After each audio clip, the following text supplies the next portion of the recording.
Good afternoon. My name is Imani Johnson, and I am an intern at Street Law. At Street Law, I work with Mrs. Johnson, assisting her with programs she oversees. Hi, my name is Mary Larkin. I was raised in St. Louis, Missouri, and during the 60s, I was college age, a young adult, maybe a little older. Good afternoon, Miss Murray. What role did the law play in the civil rights movement? I think the law was kind of like twofold during the civil rights movement. It was there to keep people from doing things, and it was used by us, by groups of disenfranchised, to bring about change. So it was kind of what we call a double-edged sword. What laws were broken and how did they affect the movement? If you start at the top, the main laws that were broken were the Constitution.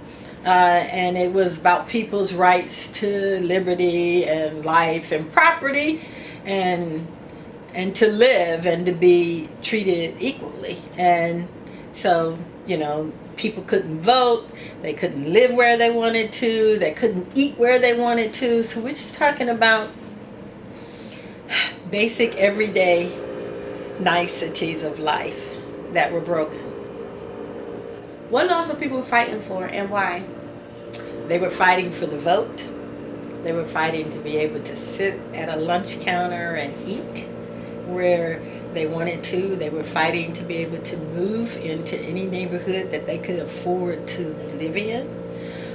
We were fighting to not just get an education, but to get the same education that people in white communities were getting.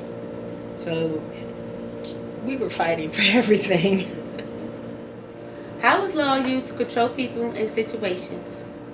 Okay, so they were used both to our advantage and to our disadvantage. They were used to control you because, naturally, violence is illegal. So the threat of violence, when governments or cities or thought that there was going to be a protest and that you were going to be violent, then they banned the protest. So, and they used the law to do that. There's like, you can't protest because it's a threat. On the other hand, in order to bring about change, NAACP and other groups used the law and the Constitution and went to court to say, the law says this, and we need cities and states and people to abide by that law. So once again, the law was used both to our disadvantage and to our advantage.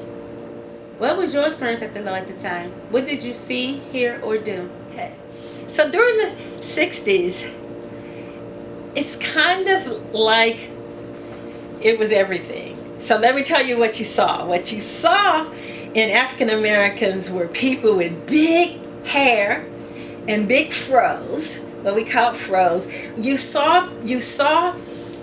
You heard music that was saying, I'm black and I'm proud. You saw people who would do signs like this. What you saw was what we call black pride.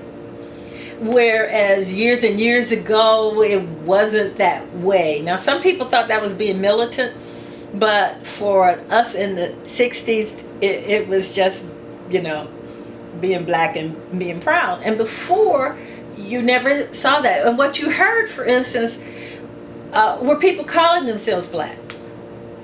Before then, we called ourselves a Negro. And so there was a pride in being African American. There was a pride in blackness. There was a pride in trying to get your rights and trying to vote and trying to sit where you wanted to and trying to eat where you wanted to. And so it was really, I don't know how to quite explain it, but it was really just internal and moving out. You know, it was what you grew inside of you, a pride of being black that you probably didn't have in the 50s. That's what you saw, and that's what you heard. And naturally, when you turned on and I forgot, one important thing is that you saw protest on TV. Before, you didn't see anything. You would turn on the TV. I didn't live in the deep South. St. Louis isn't in the South. So you would turn on the TV and you would see people protesting. You would see people marching. You would see the police beating people. You would see things that you hadn't seen, even though you didn't live in the area where it was happening. So it was there every day, all the time. It was a recognition. I'm black. This is what happens. Even if you didn't vote or didn't register to vote before and didn't even realize it, the whole movement made you know, I've got the right to vote and I'm going to vote on it.